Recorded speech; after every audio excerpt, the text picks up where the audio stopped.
a sensação que eu tenho é de uma insatisfação, porque ele quer mais. Ele quer se manifestar mais nesse lugar. Ele quer ser prioridade total nesse lugar. Ele quer ser o número 1 nesse lugar. Sabe, eu sinto quando a gente dá alguma coisa para alguém fica feliz. Mas esse alguém que fica feliz, ele sabe que poderia, que tem muito mais ainda. É essa sensação no meu espírito, que eu estou percebendo que o Espírito Santo de Deus está com essa igreja assim. Eu sei que você tem dado o seu coração, a sua adoração, o seu louvor, tem servido ao Senhor. Prova disso é o que vocês têm feito nessa casa. Isso é generosidade. Mas eu não sei porque é como se Ele quisesse mais de vocês. Não para tirar de vocês, é porque vocês têm, Ele deu. Ele derramou sobre vocês. E eu percebo que Ele quer muito mais intimidade, muito mais comunhão com vocês.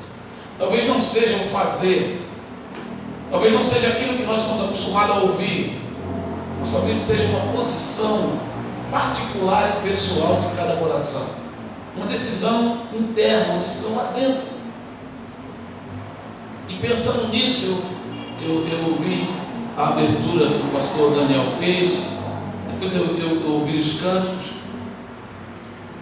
depois eu ouvi a ministração do nosso amado, e eu fiquei, Deus, eu falo o que eu vou falar? Tem uma hora que parece que está combinando isso aqui que Deus quer que a gente fale, aí tem uma outra hora que parece que muda aí. Mas assim, se eu tivesse que fazer uma leitura justamente essa, Deus espera mais de cada um de nós. Eu não estou dizendo que você não tem feito, eu não estou dizendo que você não tem dado, Ele espera mais. Eu quero trazer uma palavra que vai apontar justamente para isso. Eu quero falar sobre o preço da presença. Eu quero dizer para você que tudo na vida você tem que pagar um preço, ou quase tudo não, quase tudo. Por exemplo, eu sempre falo isso, né, gente? Eu disse que eu queria que der um copo de água nesse pequenininho, um galadão. Eu imagino que dá um copo de água gelada como esse, meu Deus do céu.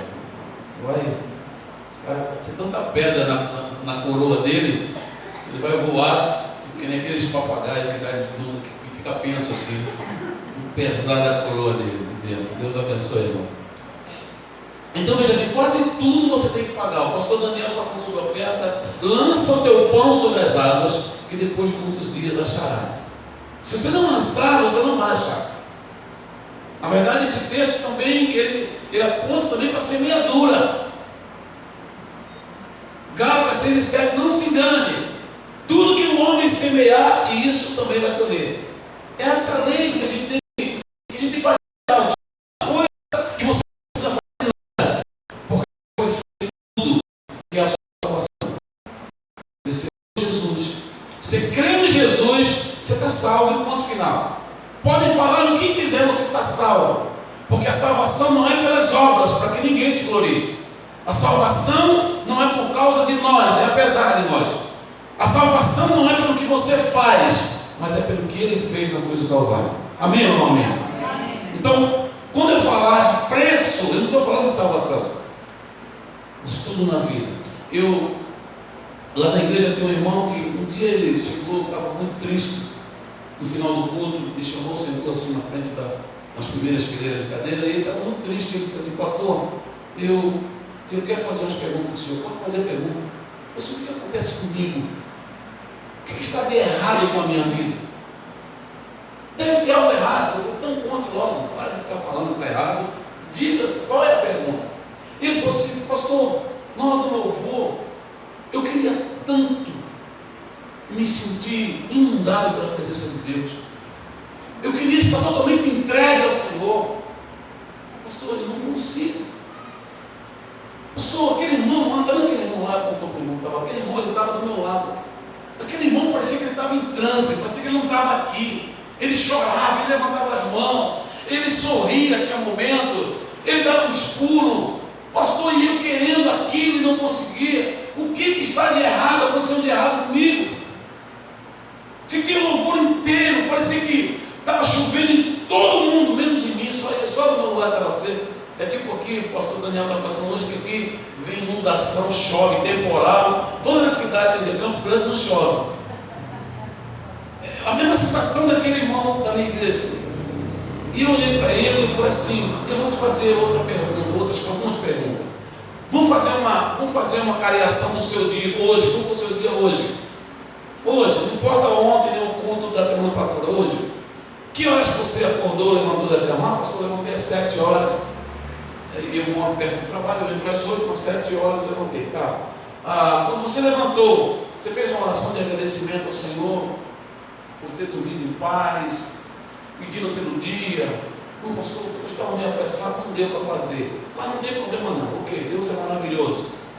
Tá ok. E aí você saiu de casa, quando você saiu para ir para pegar sua bicicleta, para pedalar para o trabalho, você pelo menos fechou os olhos, ou pelo menos levou os pensamentos para o céu, e ficou assim, e falou assim: pastor, não pode mentir não, né? Eu falei: cara, você não pergunta dessa para mim, você pode mentir? Não, pastor, não fiz. Tá bom. Chegou no seu trabalho, antes de você passar o teu cartão lá para entrar, você agradeceu a Deus por estar na empresa, por nada? Não, pastor. Lá na sua empresa serve um cafezinho, 9, 10 horas lá, serve um café, um pãozinho com manteiga, e quando você foi comer, pelo menos você agradeceu por aquele pão que todo dia o seu patrão lhe dá? Não, pastor, a minha vida já é uma gratidão. Não, eu estou falando parar e dizer assim: Senhor, eu te agradeço por isso. Não. O almoço, você vai almoçar em casa, almoço no restaurante, eu levo minha boia fria, meu manitete, ele fica lá na banho-maria, lá naquela aguinha quente. E aí eu falei: quando você pegou a sua marmita, você agradeceu ao Senhor de comer? Pastor, para ser sincero, hoje eu não fiz isso. Você falou hoje, é porque alguns dias ele faz. Bom, e aí eu falei: bom, para finalizar, quando você saiu de casa hoje para vir ao culto, você fez pelo menos uma meia oração? Eu disse: não. Eu falei: não, tá bom, amém, glória a Deus. Mas por quê, pastor? Calma. E aí eu dei um grito, falei: chamei o irmão que ele tinha contado, que estava chorando, que estava assim, todo, sabe, impactado pela presença de Deus. Eu dei um grito do outro lado, todo mundo já olha, e eu faço um negócio com um grito no meio da igreja, o pessoal já sabe, né? Aí olhou, eu sei, né? Aí os dois ficaram assim na minha frente: diga, pastor, pode falar. Eu falei: eu quero fazer vamos analisar o seu dia hoje. Como é que foi o seu dia hoje? Que horas você acordou? Eu levantei 5 horas, que eu trabalho em São Paulo, tenho que pegar um ônibus 5h30, 6 horas, eu tenho que pegar um ônibus para ir para São Paulo, meu irmão levou cedo, 5 horas eu estava de pé.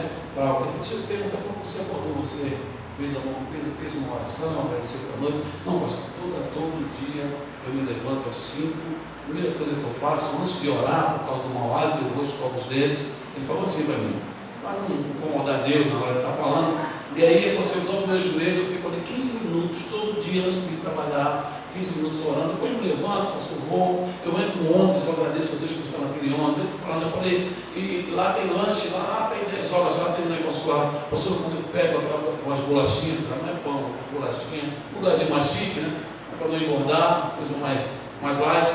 Não, eu sempre, pastor, eu levanto, eu agradeço a Deus na frente de todo mundo, dos funcionários, eles sabem disso. Na hora do almoço, eu almoço no restaurante, não pode, estão os meus amigos todos, ninguém é cristão, mas eu paro ali, fecho os olhos, tal, às vezes eles tiram uma onda, um gracejo comigo, mas eu faço, assim, ele foi falando, e aí eu olhei para o irmão e falei: e você está querendo o mesmo nível de glória desse irmão aqui, vivendo desse jeito?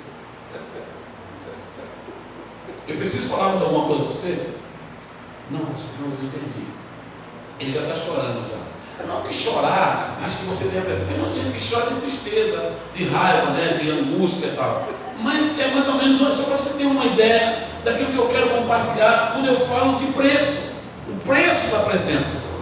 Porque é muito fácil chegar aqui e falar assim: o pastor, a igreja está fria. A CVC de Campo Grande é uma igreja fria. As coisas não acontecem. O ministro de louvor não estava muito assim hoje. O som estava muito assim. O pastor não estava com muita unção. É muito fácil falar isso. Mas a questão não é quem está aqui. Porque se todos vocês estiverem longe, com o coração longe de Deus, se eu tiver a paz apaixonado e sedento pelo Senhor, vocês não vão impedir que a glória de Deus venha sobre nós. Ninguém pode impedir. Então, a gente precisa parar com essa mania de responsabilizar líderes, pastores, pregadores, músicos, ministros de louvor. Ah, mas eu sei da vida. Você sabe da vida dele. O seu problema é que você não sabe quem é o seu Deus. Você sabe quem é a vida particular do seu pastor, do músico, do irmão, da irmã, mas você não conhece o seu Deus. O seu Deus não vai vedar a você, ou seja, tirar o direito de você ser cheio da sua unção, da sua graça, porque o outro fez. Gente, essa é uma questão individual. O preço da presença. Abra sua Bíblia em Joel, o livro de Joel, capítulo 2. Eu quero fazer uma introdução para Joel, mas na verdade eu quero falar sobre algumas meninas da Bíblia. Eu quero falar sobre Esther, sobre Vasti e sobre umas moças lá que foram para o concurso. Mas eu quero fazer uma introdução para Joel, capítulo 2, a partir do verso 27. Joel 2, do 27 ao 29. Joel, capítulo 2.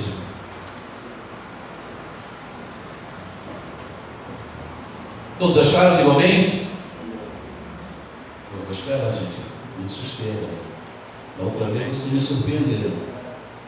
Joel, capítulo 2, a partir do verso 27. Joel está logo depois do irmão Oséias. Também não é fácil de achar, não. Esses antes de Amós também não facilita muito. Mas está na Bíblia, no Antigo Testamento, os profetas menores. Joel, capítulo 2, 27, 28 e 29. Alguém achou? Se manifesta dizendo amém? Amém. Opa, melhorou. Vamos lá então. Sabereis que estou no meio de Israel e que eu sou o Senhor, vosso Deus, e não há outro. E o meu povo jamais será envergonhado. E acontecerá depois que derramarei o meu Espírito sobre toda a carne. Vossos filhos e vossas filhas profetizarão. Vossos velhos sonharão. E vossos jovens terão visões. Até sobre os servos e sobre as servas derramarei o meu Espírito naqueles dias. Amém? Amém ou não amém? Amém. Eu não sei quanto a você, mas por exemplo, algumas pessoas, eu já ouvi muitas pessoas falarem isso, e talvez você também já deva ter ouvido, tipo assim: olha, eu não sei o que fulano faz, eu não sei o que fulano é, mas ele é diferente. Eu não sei o que aquela mulher, eu não sei o que ela faz, eu não sei, ela é boa, todo mundo se veste, boa, todo mundo, ela vai à praia, ela vai ao cinema, ela vai à igreja, tudo, mas é diferente. Alguém já ouviu esse tipo de colocação? Levante a mão para mim. Amém. Algumas pessoas já ouviram isso. Então assim, essa coisa de olhar e falar assim, tem alguma coisa de diferente nessa pessoa. Então eu não sei quanto a vocês, mas eu quero, meu desejo é ver a glória e a presença de Deus reinando sobre Campo Grande, sobre essa igreja, sobre a sua família, sobre a sua empresa, sobre o seu emprego, sobre a sua vida. Agora, tem uma pergunta que eu vou fazer muito nessa palavra aqui: qual preço você está disposto a pagar para ter mais dessa presença? Porque, gente, ser religioso é uma coisa, ser um filho, um adorador, um servo, servir um Deus vivo, ter intimidade é outra coisa. Vir a uma reunião como essa, na verdade com aquela sede, aquele desejo de ter mais de Deus, porque é a presença de Deus que faz toda a diferença. A presença de Deus pode não resolver o seu problema especificamente, mas a presença de Deus é o que põe no colo o teu problema e tudo. Ele não pesa mais, porque tanto você está no colo da presença, como os seus problemas também está todo mundo no colo. É quando muitas vezes você olha e diz assim: como que aquela pessoa pode ter paz? E o apóstolo Paulo escrevendo disse assim: e a paz que excede a todo entendimento guardará os vossos corações e os vossos pensamentos em Cristo Jesus. Que paz é essa? que excede todo entendimento, ou seja, ninguém consegue compreender como que ela consegue ter paz diante desse estilo de vida que ela tem, diante das dificuldades que ele passa. É a paz que excede a todo entendimento. É quando você está debaixo do favor, é quando você está no colo do Pai, porque às vezes, gente, às vezes o Pai, ele não tira o espinho, mas ele aumenta a graça. Paulo disse assim: eu orei 3 vezes dizendo, Senhor, tira esse espinho da minha carne. E Jesus falou para ele: Paulo, eu não vou tirar o espinho, mas eu vou aumentar a graça. De outra maneira, como você dissesse também: olha, Paulo, quando o espinho deixar de ser, quando o espinho, ou seja, quando a minha graça for suficiente para você, quando a minha presença for suficiente para você, o espinho vai deixar de ser espinho. Ele vai perder o foco dele, não vai incomodar. E muitas vezes a gente quer que tire o espinho, tira. E Deus falou: eu quero aumentar a graça, porque eu quero mostrar para o mundo que você pode estar no deserto, mas você ter toda a provisão. Eu quero mostrar para todos que você pode não ter, mas não vai te faltar alegria, não vai te faltar pegada, não vai te faltar realizações, felicidade. Uma música que tem falado muito no meu coração, tem cantado muito por aí: se Deus fizer, Ele é Deus; se não fizer, Ele é Deus; se a porta abrir, Ele é Deus; mas se fechar, continua sendo Deus. Se a doença vier, Ele é Deus; se curado eu for, Ele é Deus; se tudo der certo, Ele é Deus; mas se não der, continua sendo Deus. Eu sei que não é muito agradável isso para a teologia da prosperidade. Eu sei que não é muito agradável isso para as campanhas, para comprar a bênção, para quem compra a bênção. Mas que Deus você serve? E eu me lembro que a primeira vez que eu cantei essa canção na igreja, uma adolescente, a Bruna, ela me procurou e falou assim: pastor, eu quero ser apresentado a esse Deus. Nasceu na igreja, adolescente, já é jovem, não? É quem não cresceu, uma bailarina que nós estamos lá, ela é formada em balé, uma menina muito preciosa. Talvez o pessoal conhece a Bruna. E ela disse assim: pastor, eu preciso ser apresentada para esse Deus, porque meus pais não me apresentaram esse Deus que eu canto hoje. Me apresentaram um Deus que Ele é Deus quando Ele fala, porque Ele é Deus, Ele é poderoso, que muda, que abre porta, que cura a enfermidade. Fui apresentado um Deus que não deixa ninguém morrer de câncer. Mas o Senhor me pregou hoje, cantou uma música e fala de um Deus que, se Ele fizer, Ele é Deus, e se Ele não fizer, Ele é Deus. Se viver, Ele é Deus; se morrer, Ele é Deus. Aleluia. Uma menina, no meio de 350, 400 pessoas, eu sei que talvez outras pessoas entenderam, mas ela veio especificamente falar sobre isso. Eu preciso ser apresentado. Eu não conheço esse Deus, eu conheço outro. E a pergunta que eu faço, não precisa você me responder: qual Deus que você conhece? O Deus da televisão? É o Deus da outra igreja? Qual o preço você está disposto a pagar para ter mais da presença? Porque nesse texto aqui nós temos uma profecia de que o Espírito e a presença de Deus seriam derramados no meio do seu povo. E lá no Evangelho de João, no capítulo 14, versículos 16 e 17, Jesus disse que o seu Espírito estaria conosco para sempre. Para sempre. Estaria à nossa disposição. Isso aqui nos fala de avivamento. Porque avivamento é a presença de Deus manifesta na vida dos seus filhos. Quantos filhos de Deus tem aqui nessa noite? Pois bem, avivamento é a presença de Deus manifesta na vida dos seus filhos. De maneira que essa vida que vive na companhia de Deus, ela se torna notória a todos. seu pai. Agora deixa a sua Bíblia aberta aí no livro de Esther. Nós vamos falar um pouquinho sobre o capítulo 1 e o capítulo 2 de Esther. Você volta e você vai ver Neemias, depois Esther. Capítulo 1 e capítulo 2 vai contar essa história. No capítulo 1, quando você acha, eu vou falar, no capítulo 1 e no capítulo 2 de Esther, nós temos aqui 3 grupos. Quantos grupos nós temos? 3 grupos. E cada uma dessas personalidades, desses 3 grupos, preste bem atenção, pode ser você em alguma fase da sua vida. Porque cada um de nós viveu, vive ou viverá essa experiência. Pode ter certeza disso. E os 3 grupos de pessoas que são mostrados aqui, eu vou fazer um plano de fundo, somente para você entender melhor, ou para que eu possa explicar melhor o que está no meu coração.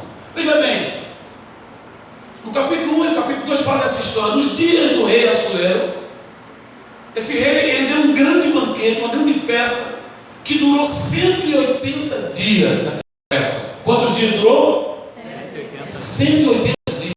A festa de 180 dias. Ela havia um banquete novo que introduzisse a sua presença. Mas a mesma rainha Vasti, ela se recusou a comparecer à presença do rei. E essa atitude acendeu a ira do rei, que, sendo aconselhado por seus sábios, ele promulgou um edito real, um edito irrevogável, onde vedava-se a Vasti entrar outra vez na presença do rei Assuero. E mais do que isso, seu trono seria removido e dado a outra melhor do que ela. Então, o primeiro ponto da minha mensagem é Vasti. Eu quero falar sobre Vasti. Vasti vivia na presença do rei. Ela vivia na presença do rei. Ela era esposa do rei Assuero. Vasti aqui, preste bem atenção, ela representa as pessoas que experimentaram da presença de Deus, que se deliciaram na presença de Deus, que compartilharam da presença de Deus. Em outras palavras, Vasti fala de cristãos ou crentes que tinham acesso à presença de Deus, que viviam diante de sua presença, mas que por alguma atitude saíram desse mover, saíram desse lugar, saíram da presença. Vasti ainda fala de cristãos que dedicaram a sua vida a Deus. Fala de crentes que pagaram um alto preço e que investiram tudo para estar na presença do rei, até que, vírgula, em determinado momento parou de pagar o preço.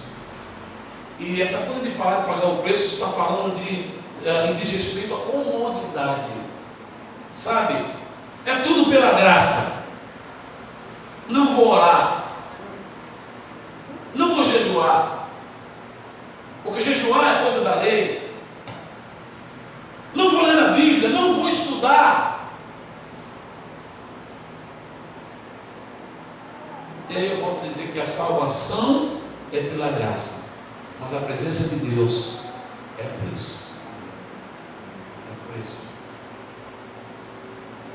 João, capítulo 14, versículo 21, diz assim: aquele que tem os meus mandamentos e os guarda, aquele que tem os meus mandamentos e os guarda, esse é o que me ama.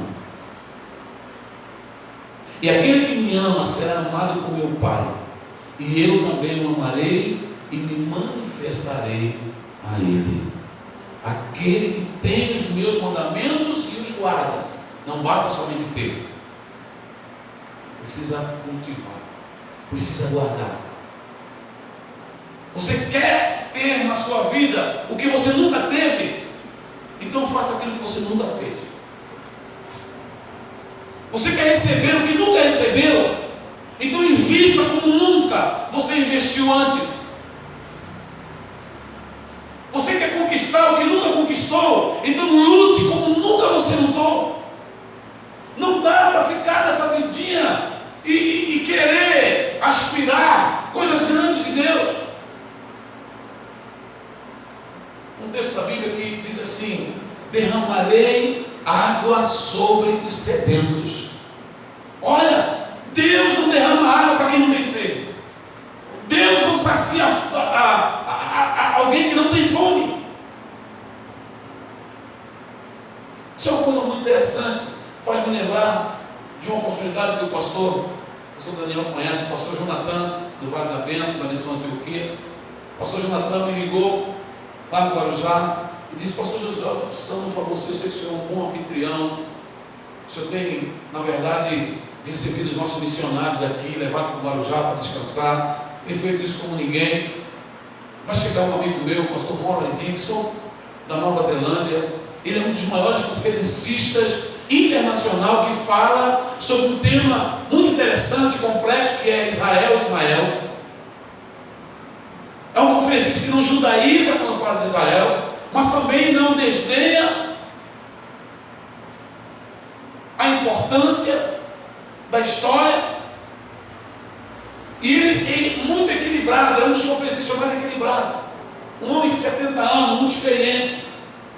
Ele disse: pastor, esse homem, o pastor Dixon, ele pastoreou uma comunidade judaica messiânica em Jerusalém durante 20 anos. Ele tem carga. Ele morou junto com os árabes, ele pastoreou a igreja junto com os árabes, ou seja, ele tem uma unção específica e muita sabedoria. Eu falei: pode falar o que o senhor precisa. Então eu gostaria que você fizesse o papel de um anfitrião, buscasse ele no aeroporto. Ele só fala inglês, porque eu fiz uma agenda para ele pregar em 2 igrejas aí. Eu já falei, eu já fiquei doidinho para ouvir aquele cara pregando lá na CBC. Esse cara, ele já pensou em mim, o pastor Jonathan. Quando ele me deu a notícia que o queijo caiu, que ele disse assim: não, pastor, eu fiz a agenda com 2 igrejas, ele vai pregar um dia na igreja tal, na terça-feira, e na quarta-feira vai pregar na Bola de Neve, lá em Santos. Eu não falei para ele, mas eu pensei assim: eu vou no aeroporto falar com o cara que eu não sei falar a língua dele, falar por sinais, arrumar um tradutor, dar uma oferta para o tradutor, pagar um hotel, pagar a gasolina, vou fazer tudo isso, levar ele para a igreja, levar para outra, uma responsabilidade, e o cara não vai nem dar bom dia na minha igreja. O senhor não pensou em mim? Eu não falei para ele não, mas eu pensei. E que folgado esse velhinho, mano. Mas eu aprendi a servir. Eu amo servir. Eu amo abençoar. Gosto demais de abençoar. Eu gosto mais. E principalmente quando eu sei que não vai ter nada, a gente sabe que não vai ter salário. Eu gosto de fazer isso, porque eu sei que a coisa é uma bênção, é maior. Aprenda isso. Toda vez que você vai fazer alguma coisa para alguém, você sabe que a pessoa pode te retornar, você pode dar alguma coisa, faça, é uma bênção. Você vai ser abençoado. Mas quando você perceber que a pessoa não pode te dar um retorno, faça com mais intensidade, porque esse retorno, sabe por quê? Porque esse retorno não vem da pessoa, ele não vem da pessoa, ele vem de Deus. Aleluia. E eu disse assim: sim senhor, pastor Jonathan, qual é o horário, qual é o voo? Bom, fui buscar rapidinho para só contar, porque é uma experiência muito interessante. Trouxe o pastor Dixon, coloquei ele no hotel lá no Ilhas da Grécia, lá na Praia da Enseada, em frente ao Teatro Procópio Pereira.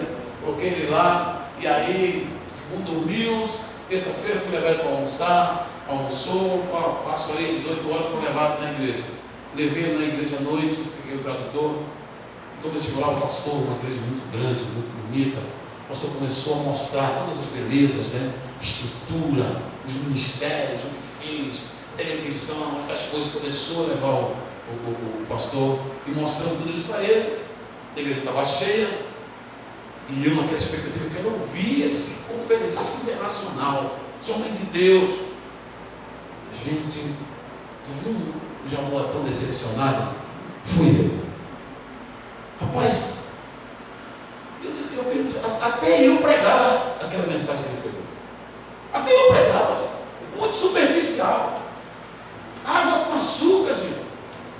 Fiquei decepcionado, meu Deus do céu, o cara veio da Nova Zelândia para o Brasil, com esse currículo que foi passado para mim, para pregar isso aí, até eu prego isso aí. Pior, no dia que levei no restaurante para jantar depois da pregação do culto, eu tenho que pagar. E pior, sabe que europeu você não leva em qualquer MF, né? Sabe o que é MF? Né? Mosca frita. Você não leva um europeu uma mosca frita para comer, você tem que levar num lugar. Gente, eu não merecia não, mas eu levei ele, e aí tem que levar também contra a regra, que é o tradutor, levamos lá, e eu nem falei muito aquele dia, igual europeu, não fala. Depois fui deixar o rapaz em casa, fui no hotel, deixei ele, eu passei a noite, meu Deus, não vai ser uma vergonha no Bob Neve. Aquela meninada cheia de piercing, cheio de maluco, os caras querem Deus, os caras querem ouvir um cara, todo mundo lá tem 3 faculdades, então a molecada é meio maluca, assim, o pessoal é diferente, mais crente do que a gente, né? Eles acreditam muito mais na ordem que Deus deu lá no Éden, quando Ele fez, né? Tem eu esqueci agora a frase, que eu sempre falo, porque Deus mandou, você tem que dominar sobre biologia, sobre, sabe, é para dominar. Às vezes a gente, essa coisa de crente, tem 2 cirurgiões, a gente precisa fazer 5 safena. Aí um é crente, é presbítero da CBC de Campo Grande. O outro cirurgião é macumbeiro, bate bumbo sexta-feira. Só que o que bate bumbo na sexta-feira, cirurgião, ele já fez 100 cirurgias de 5 safena e morreu só uma pessoa. 99 ficaram longe. O irmão lá, o presbítero da CBC de Campo Grande, fez 5 cirurgias, morreu 80, 20 sobreviveu. O cara é crente, gente, é presbítero. Quem que você vai escolher para fazer cirurgia em você? É verdade, gente. Você entendeu? São alguns paradigmas que a gente tem. Porque, agora, quem é mais obediente a Deus? O macumbeiro ou o presbítero? O macumbeiro, gente. O cara atendeu ao mandato cultural. É o mandato cultural. Dominar sobre os peixes, dominar sobre a dominar sobre a ciência, dominar sobre a tecnologia, dominar, ele atendeu isso. O irmão não. O presbítero não. O presbítero foi meia boca, entendeu? Não é padrão ouro.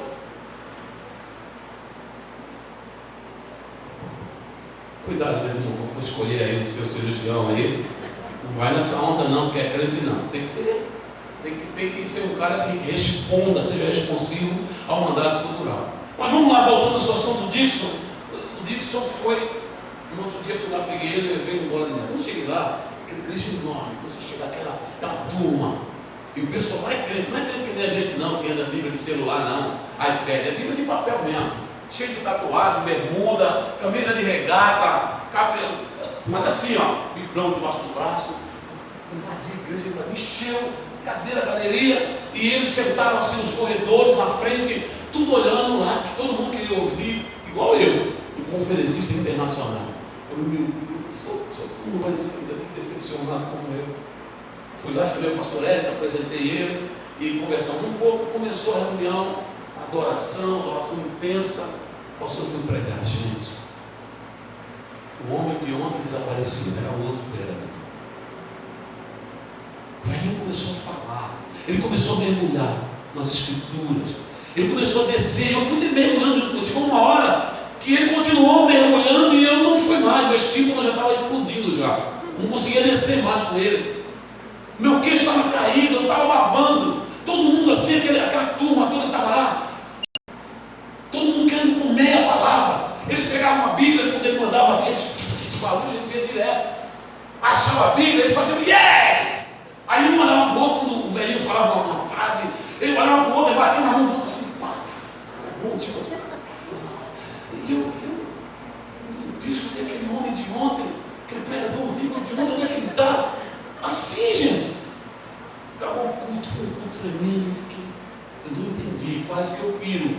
E aí, lógico, aí eu levei no restaurante melhor. Eu acho que o cara mereceu agora.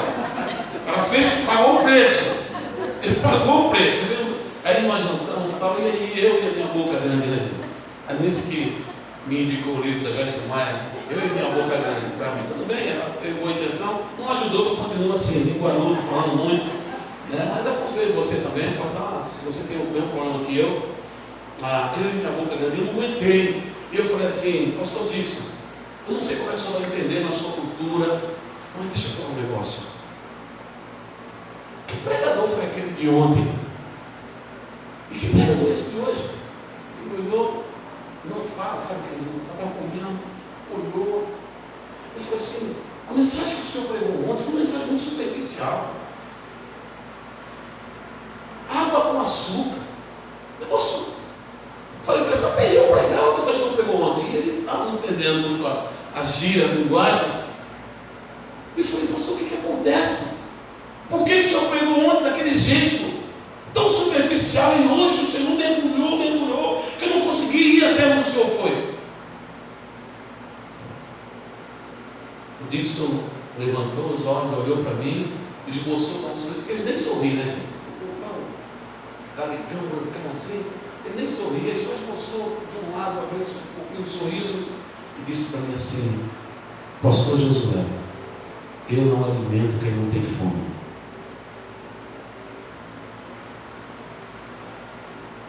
Ele chegou numa igreja muito rica, muitas pessoas muito felizes na igreja, muitas pessoas pobres, talvez até por ser daquela igreja, o que uma igreja bonita dessa pode fazer é tirar a sede da gente por Deus, porque fica tão impressionado. E o pessoal estava todo mundo farto lá. E ele disse para mim assim, só disse isso, não falou mal, ele voltou a comer. Pastor Josué, eu não alimento quem não tem fome. E voltou a comer. Gente, aquela resposta foi muito profunda para mim. Porque Deus é assim. Eu derramarei água sobre os sedentos. Eu vou alimentar quem tem fome. Os sãos não precisam de médicos, mas os doentes. Olha a filosofia do Senhor. Então a presença de Deus manifesta é um alto preço. É para aqueles que amam. E amar aqui, gente, implica em colocar o Senhor como primeiro. Porque quanto mais alta a posição, mais difícil é se ter acesso à presença de um prefeito, de um governador, de um presidente. Agora, nós não estamos falando dessa classe, não. Nós estamos falando aqui da glória de Deus. É diferente, gente. Temos que mudar algumas coisas. Porque é a glória de Deus que faz toda a diferença. Vasti, ela é a experiência de quem buscou avivamento e recebeu de Deus. Mas com o tempo ela perdeu tudo. Porque certas decisões de Vasti lhe tiraram da presença do rei. Capítulo 1 de Esther, versículo 9, 10, 11 e 12 diz assim: também a rainha Vasti deu um banquete às mulheres na casa real do rei Assuero. Ao 7º dia, estando já o coração do rei alegre do vinho, mandou, sugestão para quem quer filho aí, o Arthur já não passa mais por isso, uma sugestão de alguns nomes aqui. Mandou a Meumã, Bista, Arbona, Bigtá, Abagta, Zetar e Carcas, os 7 eunucos que serviam na presença do rei Assuero, que introduzissem a presença do rei a rainha Vasti com a coroa real, para mostrar aos povos e aos príncipes a formosura dela, pois era em extremo formosa. Porém, a rainha Vasti recusou vir por intermédio dos eunucos, segundo a palavra do rei, pelo que o rei muito se enfureceu e se inflamou com ira. Gente, nossas decisões, elas devem ser pensadas conforme a palavra de Deus. Não tem como andar com Deus vivendo ou fazendo tudo que eu sei que lhe aborrece. Vasti parou de ouvir o rei. E quando nós paramos de ouvir a Deus, nós perdemos o fluir. A decisão de Vasti é aquela decisão do crente que já tem uma boa caminhada com Deus, e já está acostumado com a presença, acostumado com o mover, preste bem atenção, cuidado para não tratar com naturalidade a presença de Deus. Porque quando isso acontece, a gente perde o temor. Nós perdemos o zelo por estar na presença de Deus. Perde o temor totalmente. Eu conversava com o pastor Flávio do Campo de Jordão. Eu fui ministrar numa reunião de casais lá, que se chama o Jantar dos Namorados, de casais. E tinha um casal que estava de férias lá. Estava num hotel cristão, né? lá de longe, lá do Acre, sei lá. Eles estavam no Campo de Jordão. E descobriram que ia ter culto na igreja, e foram. E o casal estava lá, tirando foto, muito simpático. E na hora do testemunho, a mulher, a esposa até então, foi lá, pegou o microfone, falou, deu testemunho. Gente, alguns dias depois, a mulher verdadeira daquele irmão ligou para a pastora Renata, o pastor Flávio, e disse que era a amante dele que estava comigo. A amante crente do irmão. Gente, cadê o temor? Você chega numa igreja, você ainda vai lá para dar testemunho, tira foto, como pode, gente? Perdeu o temor. Já teve intimidade com o rei, mas passou a tratar com naturalidade. Paulo trata isso de a mente foi cauterizada. Perde totalmente. Foi justamente o que aconteceu com Vasti. Ela preferiu estar em sua festa particular a estar na presença do rei. E se nesses dias a situação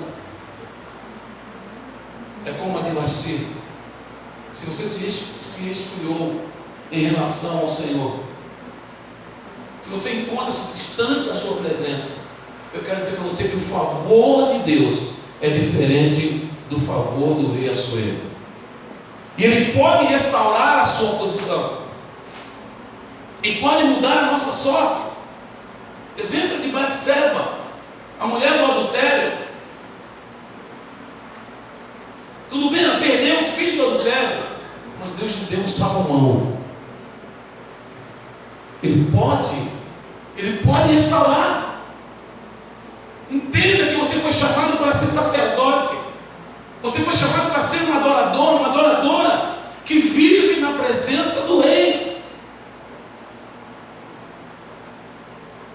E eu sinto claramente no meu espírito nessa noite Deus querendo restaurar as Vastis. Então volte-se para o Senhor. Aleluia.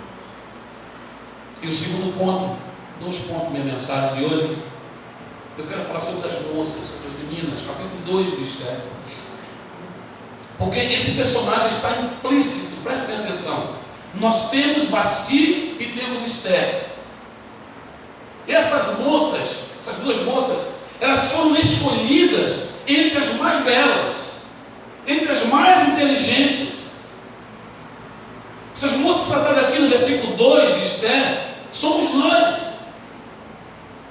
Desejar ter a presença manifesta de Deus em nossas vidas requer um alto preço. Esther capítulo 2, versículo 2.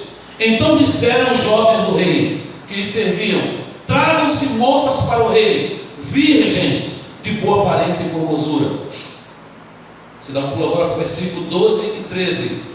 Em chegando o prazo de cada moça vir ao rei Assuero, depois de tratada segundo as prescrições para as mulheres, por 12 meses, porque assim se cumpriam os dias de seu embelezamento, 6 meses com óleo de mirra, e 6 meses com especiarias e com os perfumes e ungüentos em uso entre as mulheres. Versículo 13. Então é que vinha a jovem rei. A ela se dava o que desejasse para levar consigo da casa das mulheres para a casa do rei. Gente, isso aqui fala que ninguém vem a presença do Rei de qualquer forma. Como você veio hoje para cá? O que te motivou a estar aqui? Eu estou na escala. Eu tenho que ir para o culto, mas se eu não for, pastor, amanhã o pastor vai ligar para mim. O que motivou? Ou você mesmo veio automaticamente, piloto automático. Deu aquela hora, é domingo, a gente vai para a igreja.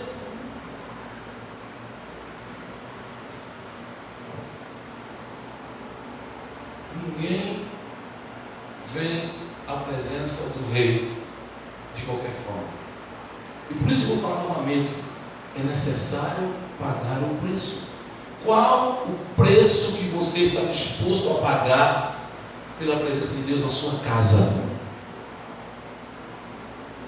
na sua família, na sua vida? Presta atenção que nós queremos que as coisas mudem na nossa casa, nós queremos que as circunstâncias mudem na nossa família, mas qual o preço você está disposto a pagar para que a presença de Deus entre e ordene as coisas lá? Eu lembro nos momentos mais difíceis da nossa relação com nossa filha mais nova. Chegou uma hora que eu ficava assim, meu Deus, mas que menina, meu Deus, não foi isso que ensinou, meu Deus, mas Jesus, não deu o exemplo da outra mais velha, meu Deus, você falou assim, para com esse meu Deus. O que você está disposto a fazer para que a minha presença invada a vida da casa da sua filha, o casamento da sua filha? Você está fazendo alguma coisa? Meu Deus, faz alguma coisa. Eu comecei a me levantar todo dia 5 horas da manhã para a igreja orar. Dava 6 horas, orava das 6 às 7, depois lia das 7 às 8 a Bíblia. Fazia alguma coisa. Porque antigamente eu achava que não precisava fazer essas coisas, não. Já oro dirigindo, no carro, busco o Senhor, tal. Mas eu comecei a fazer alguma coisa. Choramos muito. Mas Deus tem restaurado o casamento da minha filha, a vida da minha filha. Deus vai fazer muito mais. Qual o preço que você está disposto a pagar pela presença de Deus na sua casa, na sua família, na sua vida? Porque para aquele jovem rico, mancebo de qualidade, lá no Novo Testamento, era muito pesado vender tudo, dar aos pobres e seguir a Jesus.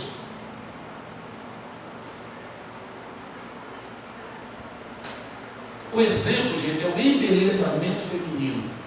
Gente, como essas meninas sofrem. Todas lindas aqui. Eu lembro que a pastora Heloísa, não tinha visto ela, quando chegou na minha frente, meu Deus, mulher bonita.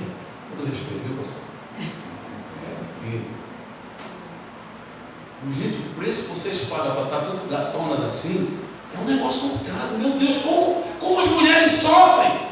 Depilar, ralador de pé, tirar cutícula, gente, é complicado. Espichar o cabelo, fazer maquiagem, gente, vestir uma roupa mais justa, calçar um salto alto. Eu passei na vitrine do shopping, eu vi um salto alto desse mulher, ele saía de ponta, se subia, e não se contentando só de ser tão assim, todo assim para cima, ele ainda voltava um pouquinho. Como é que eu pego fazer aquele negócio assim? Eu disse, nisso eu nem calço, cara, eu nem calço. Até aí eu calço. É só comprar para mim, pra cá. É só comprar. Não, gente. Mas é um sacrifício, gente. Tudo isso para achar favor perante o rei. É certo que o Cláudio Duarte acabou com a gente nessa, porque ele provou e disse que as mulheres não se vestem para os maridos, se vestem para outras mulheres. Essa é a teoria dele. Parece que é verdade, mas eu quero acreditar que a minha Nice se veste para mim. Tipo Miranda que eu gosto, pelo menos eu tenho essa sensação. Né? Eu sei que não é, já o homem de Deus já disse que não, mas eu quero com essa ideia. Mas essa é a atitude que Deus quer de nós. Tudo que você faz é pensando nele. Nós precisamos comparecer à presença do Rei, porque Ele está escolhendo a sua Ele está escolhendo a sua noiva. Esther capítulo 2, versículo 1. Passadas estas coisas e apaziguado já o furor do rei Assuero, lembrou-se de Vasti e do que ela fizera e do que se tinha decretado contra ela. Versículo 2. Então disseram os jovens do rei que lhe serviam: tragam-se moças para o rei, virgens de boa aparência e formosura. Versículo 4. A moça que caiu no agrado do rei, essa reina em lugar de Vasti. Com isso concordou o rei, e assim se fez. Versículo 8. E se dando depois de a sua lei, ao serem atadas as moças na cidade, sob as vistas de Hegai, levaram também Esther à casa do rei, sob os cuidados de Hegai, guarda das mulheres. Versículo 9. A moça lhe pareceu formosa e alcançou favor perante ele, pelo que se apressou em dar-lhes os ungüentos e os devidos alimentos, como também 7 jovens escolhidas da casa do rei, e a fez passar com as suas jovens para os melhores aposentos da casa das mulheres. Versículo 12. Em chegando o prazo de cada moça vir ao rei Assuero, depois de tratada segundo as prescrições para as mulheres por 12 meses, porque assim se cumpriam os dias de seu embelezamento, 6 meses com óleo de mirra e 6 meses com especiarias e com os perfumes e ungüentos em uso entre as mulheres. Versículo 15. Esther, filha de Abiail, tio de Mordecai, que a tomara por filha, quando lhe chegou a vez de ir ao rei, nada pediu além do que disse Hegai, eunuco do rei, guarda das mulheres. E Esther alcançou favor de todos quanto haviam. Versículo 17. O rei amou Esther mais do que todas as mulheres, e ela alcançou perante ele favor e benevolência mais do que todas as virgens. O rei pôs-lhe na cabeça a coroa real e a fez rainha em lugar de Vasti. Veja bem, gente, além de Esther se submeter a todo o processo que as demais moças passaram, a Bíblia diz que a Esther passou a receber os ungüentos e os devidos alimentos. Isso aqui nos fala daquilo que nós estamos digerindo espiritualmente. Quantos livros, quantos filmes, quantas coisas absurdas e impróprias que o mundo e a TV têm produzido e que nós temos digerido. E eu quero que você saiba que tudo isso nos leva a uma horrenda aparência diante do rei. No texto que nós lemos, diz que Esther e as demais moças tinham que se submeter a um ano inteiro de embelezamento. Preste bem atenção: 6 meses com óleo de mirra e 6 meses com especiaria, com perfumes e ungüentos. Agora, a mirra era estimada pelo seu poder purificador. Mirra é quebrantamento. E isso é resultado da minha e da sua resposta diante do Senhor. Eu me lembro um dia, pastor, doutor, em memória, falecido doutor Russell Shedd, ele pregou lá na nossa igreja do Guarujá. Um homem como aquele, eu nunca gostaria de falar em memória ou saudosa memória. Eu sempre achava que um homem como aquele tinha que viver a vida inteira, nunca morrer, ser imortal. Porque era um homem que as suas filhas em entrevista diziam assim: eu nunca vi meu pai pecando. Gente, se você perguntar para minhas 2 filhas, Marcela, Karina, já viu seu pai pecando? Difícil não ver. Mas essas filhas, agora, já é 2 filhas falar isso. Agora, gente, a esposa dele dizia: eu nunca vi o meu marido pecar. Isso não quer dizer que ele não pecou, gente. Ele é um pecador, inveterado. Mas entenda o que eu estou falando. Sua esposa. Por isso, nunca ouse perguntar para mim se ela já me viu pecar. Acaba com isso, nem me ouvir aqui. Toda essa honra que o pastor Daniel me dá e Elô, vai embora. Mas era assim. Eu conheci um pouco esse homem. Um pouquinho. Li muito sobre ele. Ele foi pegar na nossa igreja. Ele disse assim: pastor Josué, tem uns meninos aí para a gente pegar um material no porta-malas do meu carro, livros, bíblias, essas coisas, bíblia no seu chefe, essas coisas. Não tem, chamei 2 meninos da igreja. Eles foram lá, e o alemãozão, o cão abriu. Aí os meninos estavam com aquela camiseta da CVC, né? Aí quando o menino pegou um fardo de livro, ele falou assim, por favor, só um pouquinho. E o menino, só. E ele não entendia. Eu falei assim: não posso soltar o livro, pode soltar ele, o pastor está pedindo, pode soltar. Ele soltou, e o doutor Scheller disse assim: abre as mãos assim. Ele abriu as mãos assim. Aquele homem ficou olhando para a camisa que estava escrito assim: Comunidade de Vida Cristã, um coração aberto para Deus. As lágrimas desciam no rosto desse homem. Gente, é uma bica. E eu olhei para ele, eu só me assim: se tu choras, eu choro. Eu não quero nem saber quem morreu, eu quero chorar. Eu sou assim. E aí eu comecei a chorar também. Você me perguntou: você está chorando? Eu choro porque ele está chorando. Porque ele chorava, olhando assim para o peito assim, do rapaz que estava pensando: isso aqui, comunidade do seu coração aberto para Deus. Aí depois ele levantou, aí acabou comigo, ele levantou os olhos para o céu, com aquela luz, uma pessoa tóxica. Ele levantou os olhos para o céu e disse assim: ah, meu Deus, como eu queria ter o coração aberto para Ti.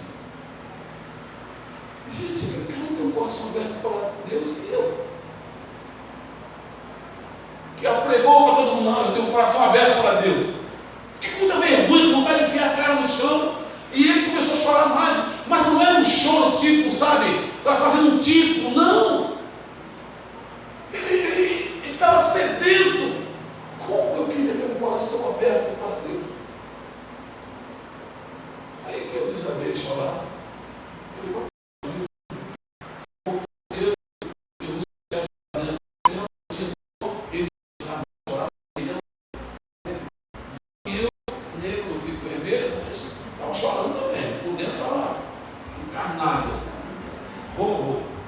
E aí entramos e eu fiquei pensando: quebrantamento, gente.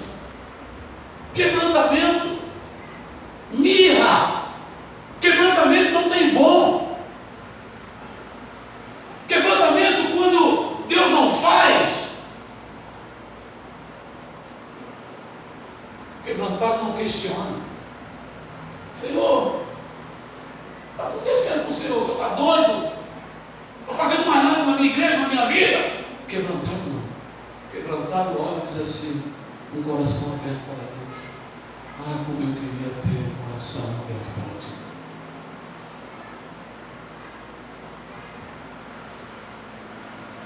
Mirra é quebrantamento.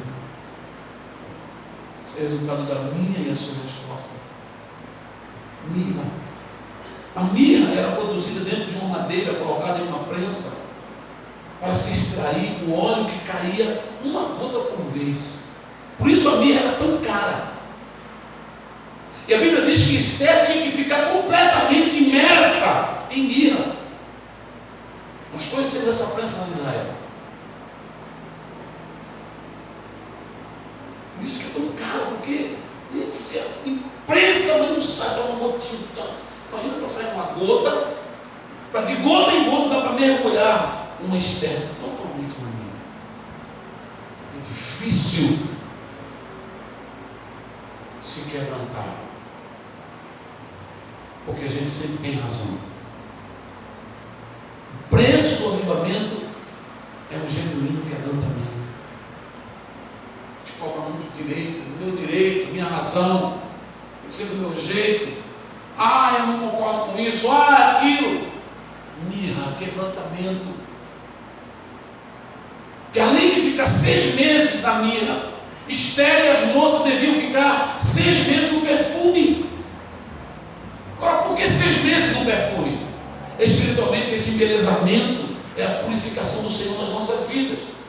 É remover as raízes camponesas mundanas, porque as mulheres eram tudo do campo. Implantar os valores da realeza de Deus. Em outras palavras, gente, é remover de você o cheiro do mundo e introduzir o bom perfume do Senhor. do jeito como eu preciso disso, como eu quero. E finalmente, para encerrar, a Bíblia mostra que Esther alcançou o favor dos homens e do rei. Alcançou o favor dos homens e do rei. Eu, quando olho para o Novo Testamento, Atos dos Apóstolos, capítulo 2, versículo 47, diz assim: a igreja caía na graça de todo o povo, ou seja, alcançou o favor dos homens. E o Senhor acrescentava à igreja os que se haviam de salvar. Então, um segredo para a igreja crescer não é ser célula, ser G12, ser isso, ser aquilo. Isso é uma benção, essa estratégia. Mas um segredo mais que se aproxima da palavra de Deus é passar pelo processo da mirra, do quebrantamento. Porque quando você se quebranta, você cai na graça. Ontem eu levantei cedinho e aí eu fui ver uma mensagem chegou para mim, de uma irmã, um casal da igreja, diz assim: pastor, nós estamos precisando de cobertura, de oração. Só precisa nos cobrir, porque eu tive um sonho essa noite que o teto do meu apartamento desabava e tinha uma pedra gigante, ela rolava nas escadarias do prédio. Eu sou síndica do prédio, aqui tem muita confusão e nós vamos ter uma reunião agora, ontem, né? Reunião daqui a pouco, às 9, 10 horas. Por favor, olha por nós. E aí eu peguei, e aí mandei uma mensagem para ela, falei para ela que estaria orando, falei versículos, Isaías 45:2, o Senhor vai dentro de ti, e ele, bom, e aí eu disse assim, falei, eu só coloquei assim, filha, chamei ela de filha. Às vezes ela não se parece, mas ela é. Eu disse: filha, me veio uma palavra agora no meu coração, que chama-se quebrantamento. O que eu quero dizer com isso? Quando você for para essa reunião, para você ser cínica, e às vezes é um monte até de confusão das pessoas, entre na sala de reunião, nessa reunião, do quebrantamento. Entre pelo caminho do quebrantamento. Esse filho marcou ela. Quando foi à tarde, eu voltei, depois do almoço, eu fui ler, normalmente eu tinha uma mensagem dela. E ela disse assim: pastor, eu sei que os filhos rebeldes, ela se via como um filho rebelde. Talvez você se veja como um filho rebelde. Eu sei que os filhos rebeldes, quando as coisas apertam, elas vão procurar o colo do pai. Eu quero agradecer ao Senhor, suas orações, sua cobertura. A reunião foi uma bênção, tudo correu muito bem. Muito obrigado. Mas eu não gostei dessa questão do filho. E aí eu mandei uma mensagem para ela, falei assim: filha, você nunca foi e nunca será uma filha rebelde para mim, nem o seu marido, nem a sua família. Se você, por algum motivo, teve alguma atitude de rebeldia, isso faz parte do DNA que você herdou do seu pai, que sou eu. Você não pode se ver como filho rebelde. Você não é rebelde, você é filho de Deus. Jesus sabia dentro de você. Provérbios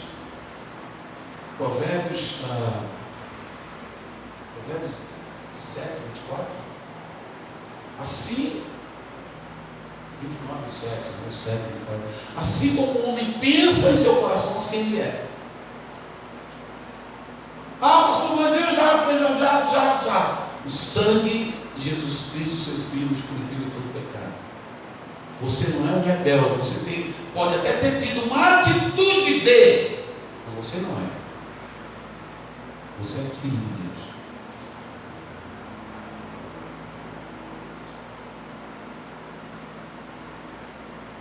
Finalmente a Bíblia mostra que Esther alcançou o favor dos homens e do rei. A igreja caía na graça quando o povo do Senhor acrescentava à igreja aqueles que se haviam de salvar. Deus está escolhendo a sua noiva e Ele quer acrescentar. Agora, para finalizar, qual é a consequência dessa presença? Que consequências esse mover trazer? Quais as consequências desse momento? Que eu falei, precisa ser um qualquer maneira. Eu digo,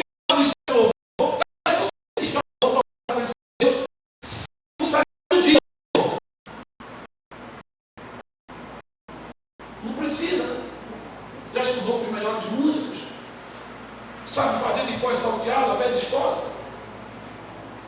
Como que você vai para a presença da noiva, a presença de Deus, e você não parou durante o dia, já que você não quis ficar com fome e jejuar, mas não parou durante o dia para dizer: Senhor, hoje eu vou ministrar diante da tua noiva, eu preciso de ti.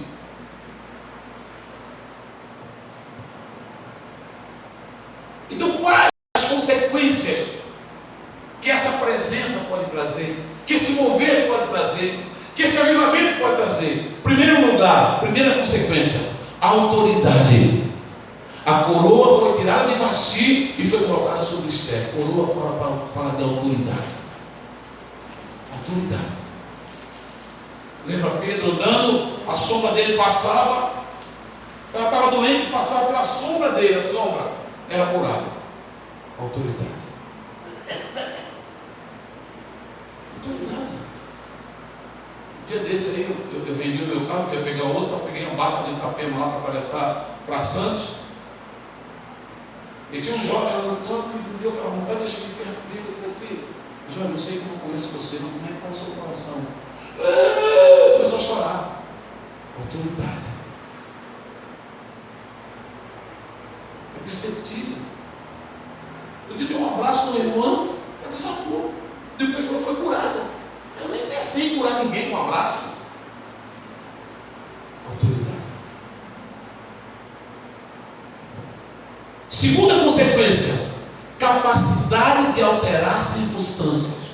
Esther mudou o rumo de uma nação. Os judeus todos iam ser exterminados. Esther mudou esse dito.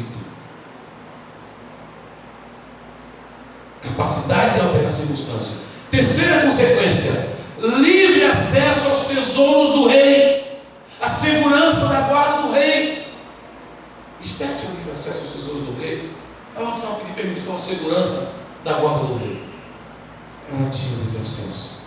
E a quarta e última consequência, intimidade e o amor do rei. Deus quer instaurar as Vastis aqui da CVC de Campo. Quer resgatar o seu coração. Na verdade, essa palavra eu nem preguei na igreja lá ainda. Na verdade, é uma palavra que você ministra para mim. Isso aqui é para mim, talvez não sirva para nenhum de vocês nada. Ela é para mim. Eu estou. Tem hora, às vezes, o me pega chorando sozinho. É para mim, gente. É que eu e minha boca grande, eu antes de fazer o efeito na minha vida, eu já saio falando. E talvez eu nem possa dizer: fala assim, mas não vive. Eu estou lutando. Eu me antecipo, eu quero dizer para você. Quanto mais eu falo para você, mais eu falo para mim. Porque essa espada de dois gumes, ela corta para lá e corta para cá. Quanto mais eu botar para cortar para lá, ela vai voltar para mim aqui. Eu queria ministrar um cântico. Posso usar o violão aqui? Gente, os músicos, se quiserem me ajudar aqui, vem para cá. Se não souberem, vocês me atrapalham, mas está tudo bem. Não tem problema não. Não quer, vem para cá.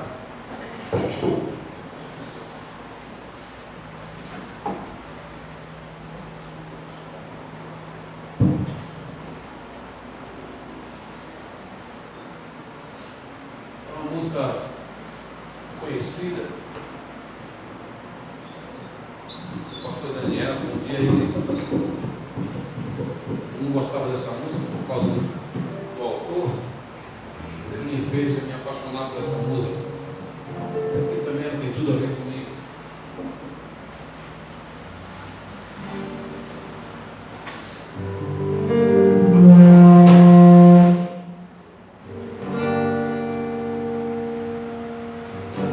É tempo de nascer de novo, é tempo de buscar de novo.